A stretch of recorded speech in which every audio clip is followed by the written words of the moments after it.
Созмони Афви Байналмилал аз мақомоти Тоҷикистон даъват кард рӯзноманигори шинохта Хайрулло Мирсаидовро ки беш аз як моҳ боз дар боздоштгоҳ қарор дорад оҷилан ва бидуни шартгузорӣ озод кунанд.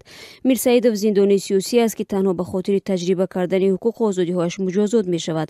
Омадааст дар изҳороти Афви Байналмилалӣ ки рӯзи 25 январ пахш шуд.